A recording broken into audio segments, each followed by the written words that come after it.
guys, it's Eddie here, welcome back to another video. Today we're having another look at Reddit. We're looking at the Reddit page r/shitty-aquariums, and we're gonna judge some shitty aquariums. Alright, well, let's just get into it then. This is the latest one on here. My friend's spouse was at a doctor's office and insisted on setting the same thing at home. Yes, there is a discus in there. Oh my god. Is it a doctor's office? Why is it so like dark and mysterious? Maybe this is the one at the home. I don't know. There's just so much. I see a ton of glowfish, which I think these ones are tetras. I see some like tiger barbs, and then what is that? I think we have a pleco over here. Great. And yeah, a discus. And some more rasbora kind of looking things over here. It's a bit hard to tell in the picture, but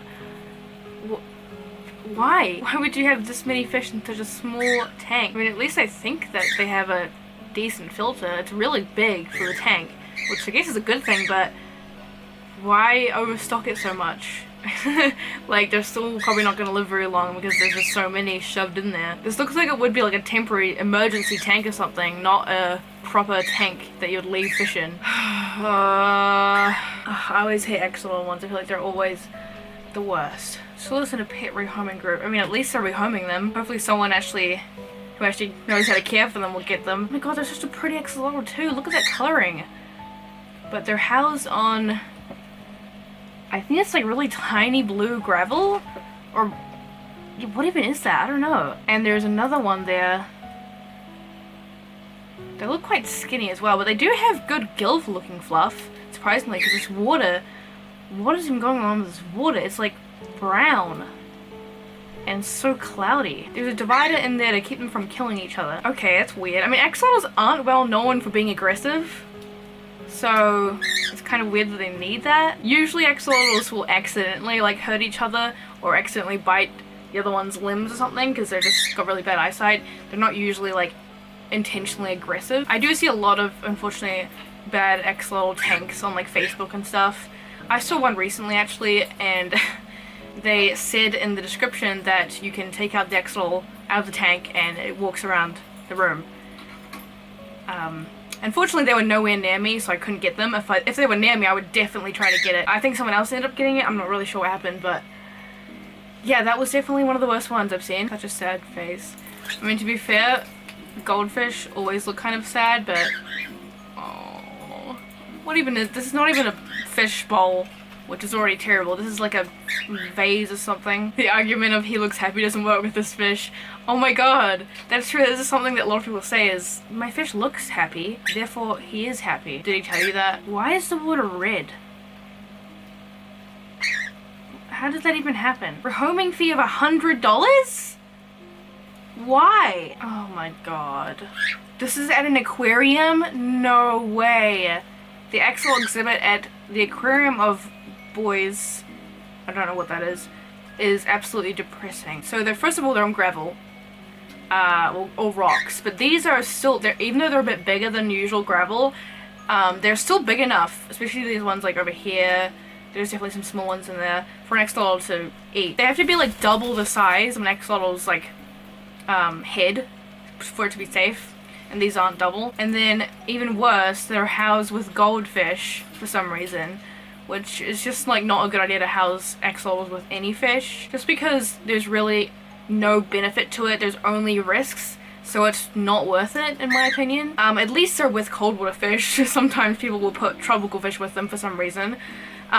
But still, goldfish could nip the axolotls, or the axolotls could eat the goldfish and choke on them. The goldfish could also damage the axolotl's slime coat, and also goldfish are just really messy fish. With goldfish, you usually have to have quite like a powerful filter because they're really messy fish, but with axolotls, they are only supposed to have like low flow filters. So yeah, they're really just not a good mix together, and it's really unfortunate they would do this in an aquarium, because this would actually be a really cute setup. Come here.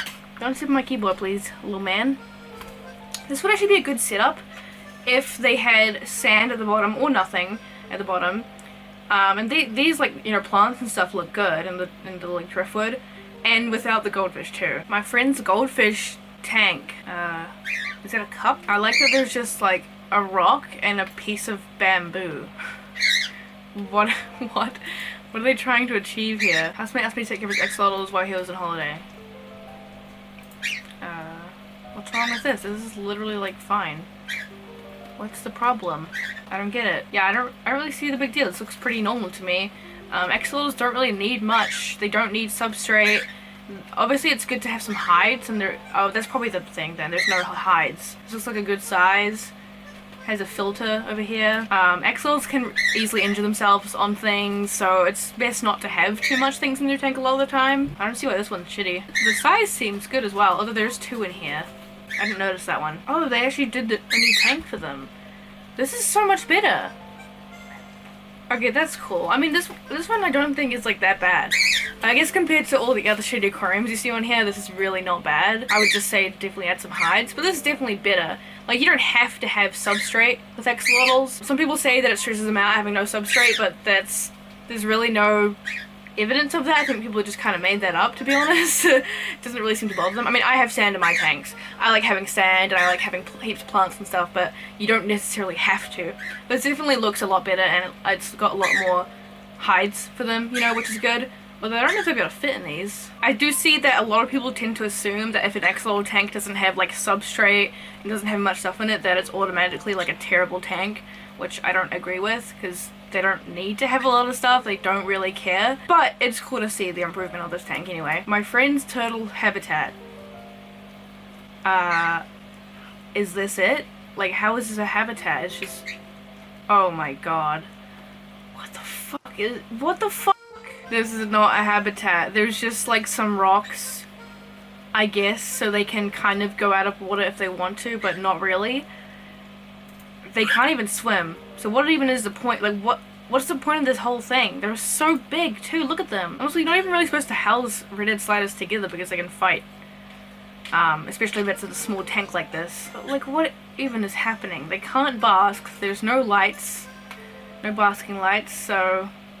Yeah, they're just probably going to get shell rot because they're just going to be always wet, which is very important to have a basking area where they can get completely dry instead of being wet all the time. It's not good for them.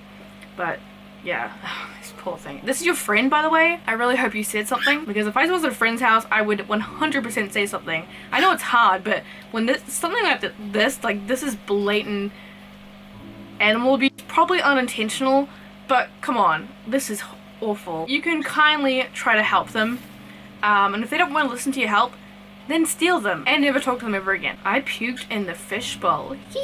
Honestly, I would also puke in it if I saw it. I don't blame you, cat. Your science class? Helpfully labeled 3 months dirty. I mean, at least there's lights. This might be a UVB and this might be a heat lamp, which is nice to see. But this little basking platform is really small, and it looks pretty big, to be honest. Tubs can be fine as like temporary setups, especially for like a hatchling or something. This all seems to be pretty big though. And also, these lights, like heat lamps, can be pretty powerful that it probably would actually melt the tub, I feel like, right? Because these get really hot. But I don't even think it's turned on though. But clearly it's not temporary because they have it at a school. Like, why would you keep it in a tub at school? I don't really get it. There is a heater in there and a filter, so it could be worse. It's still not good, but it could be worse. And it hasn't been cleaned in 3 months, so yeah, I guess it's not temporary, is it?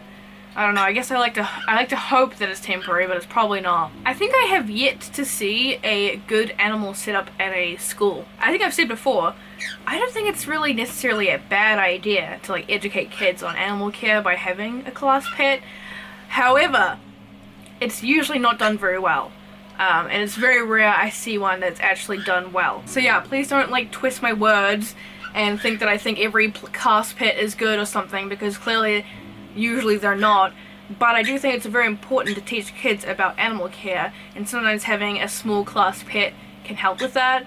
But usually it's not done very well. But if I was a teacher, I would probably like to have a class pet and do it right. You know what I mean? They're a bit warped because it's like a vase shape, but I'm pretty sure it's a goldfish. Goldfish and betta fish together. Tropical fish and coldwater fish together. Even Tofu's unhappy about it. You tell him, Tofu. You tell him. I think he's stopped screaming now, but He's looking out the window. Honestly, I think it's gotta be one of my biggest pet peeves when people put tropical fish and coldwater fish together. And I'm sure I'll get some comments now telling me that sometimes it can work and you can like adapt them, like adapt a goldfish to live in tropical water or whatever. Which, I mean, I guess you technically can. However, it's not beneficial for them at all. It can cause them to have a lower immune system so they can get sick easier, and also it can just stress them out a lot. So like, it's not beneficial at all. And same goes if you try to put a tropical fish in a cold water tank. Sometimes you can maybe adapt them to it, but it's not beneficial and they might just die because it's stressful. Hey, are those goldfish in with the betas? Goldies no cold water, betas need warm. They're separate and fine. I don't think they're separate. They're literally together, but okay. Oh my god. Damn. What'd that ass do though? Why is this scuba diver so thick? Also, this tank's not that bad. It's just really ugly and cloudy, so. Wait a second. Wait a second. Why do people do this? It's literally hanging off the side on both sides. Stop that. Stop. You're literally asking for your tank to crack or explode and all your fish to die. Stop hanging it off the side. What even is this shelf? I don't even know if they can hold the weight. Fish tank for about 5 years? You're lying to me. You're lying to me. Alright guys, I think I'm going to end the video here. Let me know what you think about the tanks that I showed in this video. Always feel free to share your thoughts on them. And if there's any you want me to see, feel free to send them to me, I guess. On like, probably like Instagram or something. Usually the best place to send me things. Because I don't actually have a Reddit account. Yeah, thanks for watching guys. I'll see you in the next video. Bye.